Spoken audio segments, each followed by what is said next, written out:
Yes प्यारे बच्चों, friction chapter continue है। इस चैप्टर का इस वीडियो के बाद एंड हो जाएगा और जो अच्छे बच्चे होते हैं उनके लिए फ्रिक्शन से संबंधित न्यूमेरिकल सेल्फ स्टडी करने का पूरा रास्ता खुल जाता है। कुछ बच्चे की सोच गलत होती है, वो सोचते हैं चैप्टर ख़त्म हो गया अगला चैप्टर पढ़ा दो। वो गंदी सोच है बच्चों, अच्छा नहीं है वो पढ़ाई करना। एक चैप्टर ख़त्म होने के बाद शुरू होती है आपकी सेल्फ स्टडी, क्योंकि सारे कॉन्सेप्ट्स क्लियर हो जाते हैं। अब आप सब कुछ समझ सकते हो और न्यूमेरिकल्स पे अपनी मेहनत कर सकते हो, रास्ते खुल जाते हैं। ये मतलब होता है कि चैप्टर ख़त्म हो गया। केवल नोट्स लेके थोड़ी पास थोड़ी होना है, केवल नॉलेज भी चाहिए ना। तो attempt numericals more and more as possible. तो इस वीडियो के ख़त्म होते ही, हालांकि आज की वीडियो के लेक्चर में न्यूमेरिकल्स प्रभाव नहीं पड़ता, पिछली वीडियो तक आपके न्यूमेरिकल्स के सारे रास्ते खुल जाते हैं। ये तो एक इस चैप्टर को ख़त्म करने की फॉर्मेलिटी है, बस केवल numericals should be continue. Friction प्यारे बच्चों, फ्रिक्शन लगता है हमारे लिए सही नहीं है। फ्रिक्शन ही से ही हमें रगड़ से कुछ डैमेज, हीट प्रोड्यूस, ये सब फ्रिक्शन की देन है, इसलिए ये हमारे लिए हानिकारक है। प्यारे बच्चों, ये बात सही है कि हानिकारक है, परंतु मेरे प्यारे बच्चों इसके बिना जीवन जीना भी संभव नहीं था। हम चल रहे हैं आराम से, ज़रा ग्रीस बिछा दो, फुल स्मूथ कर दो और चल के दिखाओ, नहीं चल सकते। पेड़ पे चढ़ना, छिपकली का दीवार पे चढ़ना, मशीनों का काम करना, ठीक, एवरीथिंग, रोड पे गाड़ियों का चलना, ब्रेक मार के रुक जाना, प्यारे बच्चों जीवन ही संभव नहीं था बिना फ्रिक्शन के। तो इसकी आवश्यकता भी है और ये नुकसानदायक भी है। बड़ा प्यारा क्वेश्चन यहाँ से बनता है, how can you say that friction is a necessary evil. क्या बात है। तो आप क्या है कि इसकी नेसेसिटी क्या है ये बता दें, और एविल किस कारण से, किस रूप में ये है ये बता दें, तो पता चल जाएगा कि इस बुराई को भी हमें एक्सेप्ट करना पड़ेगा, क्योंकि इसके बिना जीवन जीना भी संभव नहीं है। तो write the next heading, friction is a necessary evil.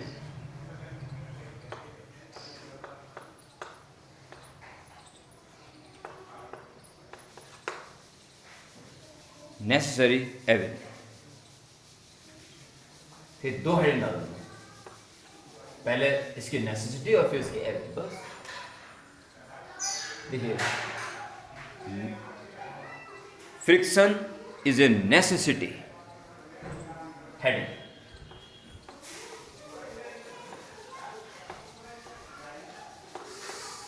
Necessity, इसे कुछ पॉइंट्स बता दीजिए। सबसे पहले चलना है सर्वोत्तम है, इसका example, we can not walk without friction between our feet and surface of earth. Okay, सुन लेना, लिख देना। Number 2, in different machines pulley belt system works on the reason of friction. Okay,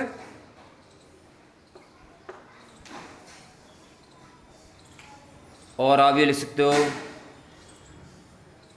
due to friction only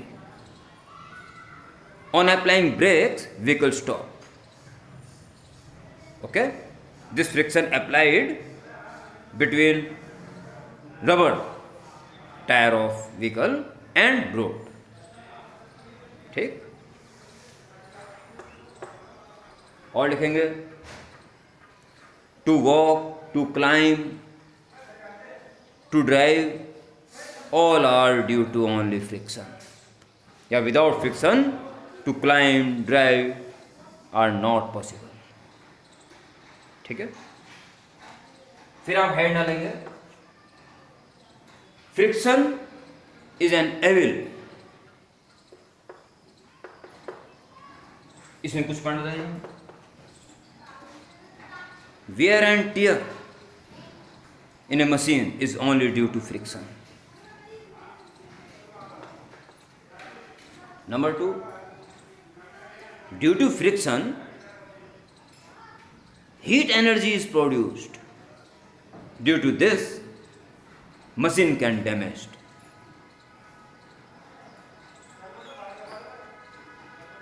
और लिखिए, जब हम energy दे रहे हैं किसी सोर्स से और वर्किंग हो रही है और उसमें फ्रिक्शन अगर आ गया तो उसके अगेंस्ट वर्क करने के लिए सोर्स को और ज़्यादा एनर्जी देनी पड़ेगी। So an additional energy has to be given by source due to working against friction. Okay, और लास्ट में एक स्टेटमेंट लिख देंगे, so it is clear friction is a necessary evil.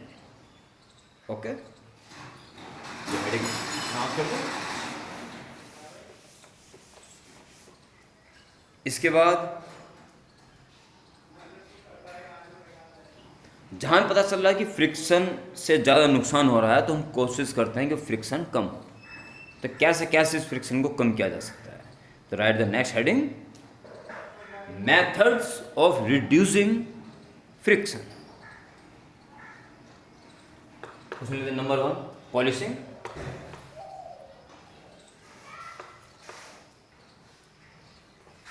Number 2 lubrication, सब समझ में आ रहा है, इसमें कुछ ज़्यादा बहस करने की जरूरत नहीं है,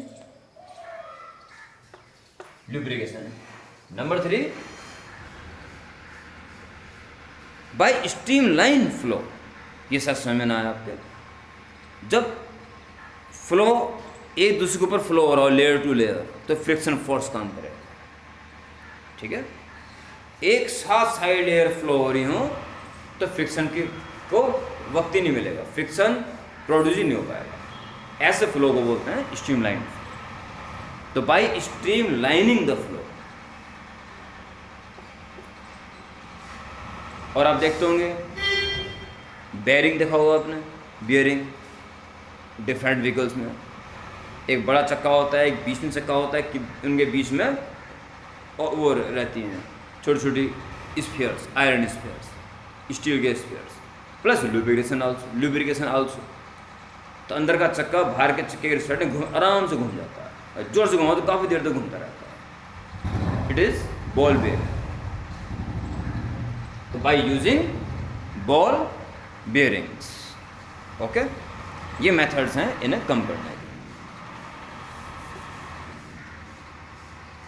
एक क्वेश्चन कई बार अक्सर आ जाता है, किसी बॉडी को हमें यहाँ से वहाँ ले जाना, फ्रिक्शन इज देयर, मैं धक्का दे के ले जाऊँ या उसको खींच के ले जाऊँ, कौन सा इजी प्रोसेस होगा?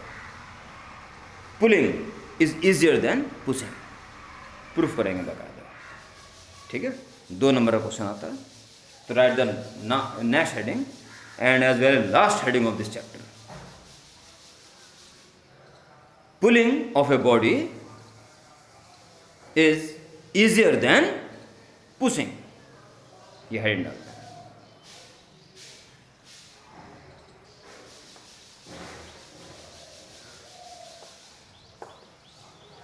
Pushing case,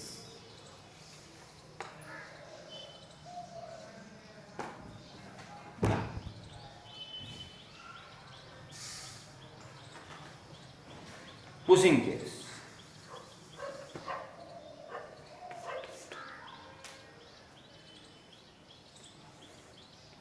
this body mass m, weight mg, balanced by reaction non reaction applied pushing force s, ऐसे ओके, हॉरिजॉन्टल से थीटा एंगल मान लीजिए, तो F cos थीटा से आगे ले जाएगा और F sin थीटा mg का सपोर्ट करेगा। इसको कंपोनेंट तोड़ दीजिए, एक तो इधर ये तो हो जाएगा एफ कॉस थीटा, जिधर थीटा अटैच हो वो कॉस कंपोनेंट होता है, और एक नीचे एफ साइन थीटा, और आगे जाएगा तो फ्रिक्शन फोर्स पीछे काम करेगा म्यू आर, चूंकि चल रहा है इसलिए mu k kinetic. Okay, in pushing case R balance by m g plus F sine theta. So friction force F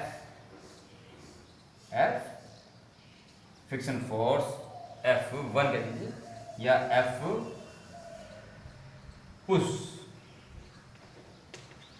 pushing case के लिए म्यू के और R is mg plus F sine theta. Okay, and for pulling case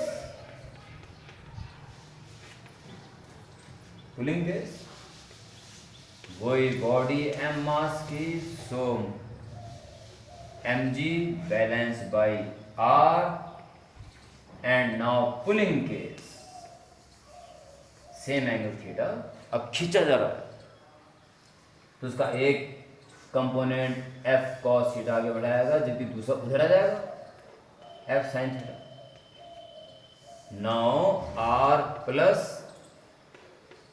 F sin theta balance mg, so R is now mg minus F sin theta, so friction force F pulling case में,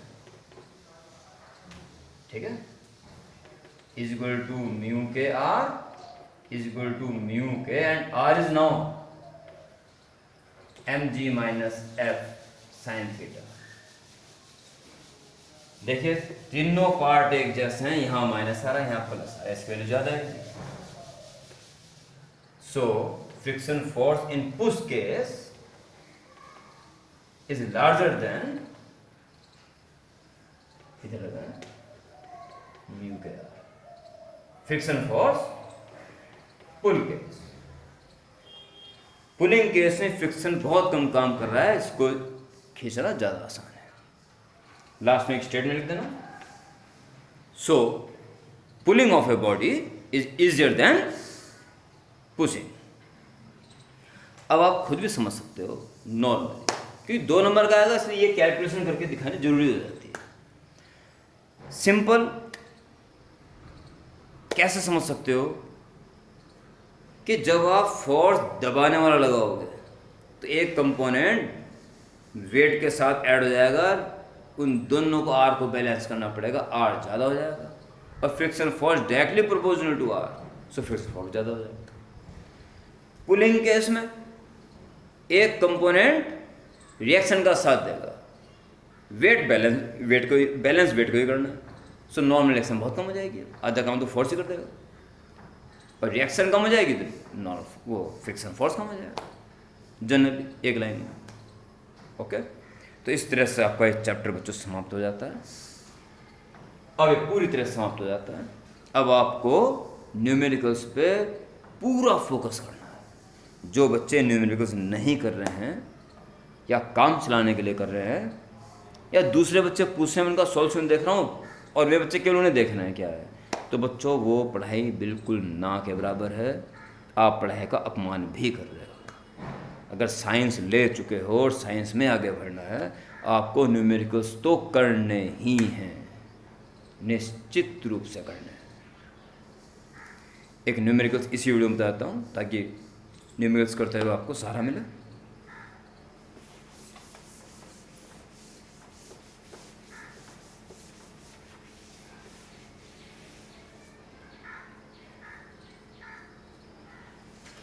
जो कि book मेरे पास है, इसके according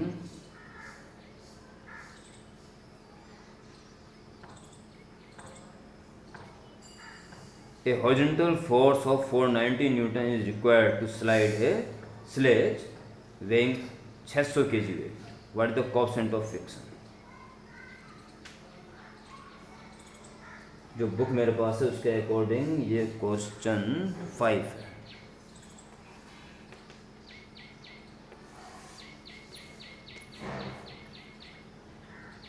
A horizontal force of 490 Newton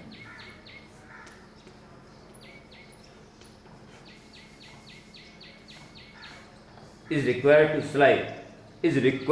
slide इतना force चाहिए चलाने के लिए, ठीक है, कम से कम, यानी कि लिमिटिंग कंडीशन आ जाएगी। Weighing 600 kg weight, 600 kg its mass, what the coefficient of friction,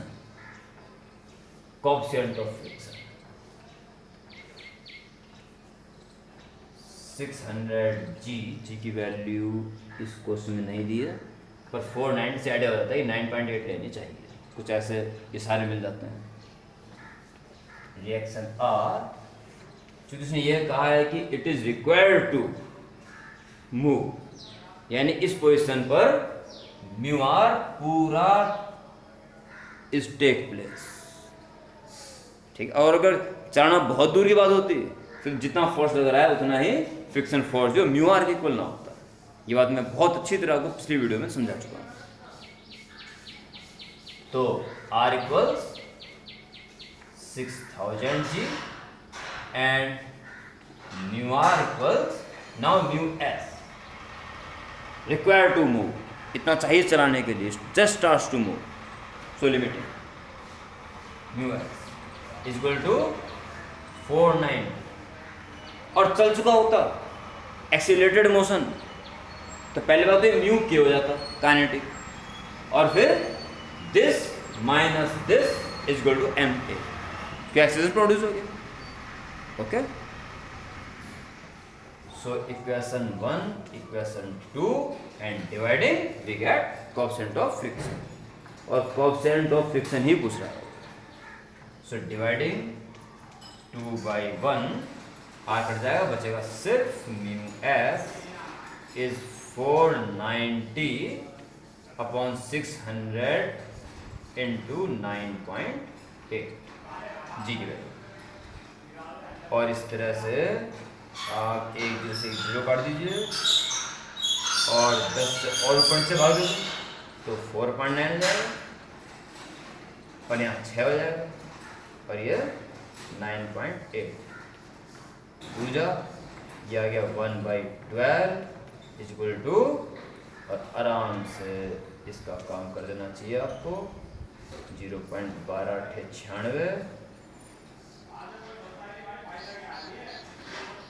4 0 12 क्या 36 0.083। बस ये क्वेश्चन धीरे धीरे एक के बाद विकराल रूप धारण करते चले जाएंगे, और आप सिस्टमेटिक करते रहोगे तो कोई विकराल नहीं है, सब मज़े में, और आप बड़ा लाइक करोगे इसको, और सिर्फ देखते रहोगे, हाथ नहीं चलेगा तो बच्चों तुम इस लायक नहीं हो फिर इन क्वेश्चंस के।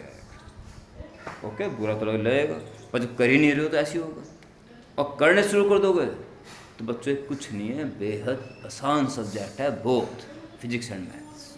ओके, तो continue the numericals of friction.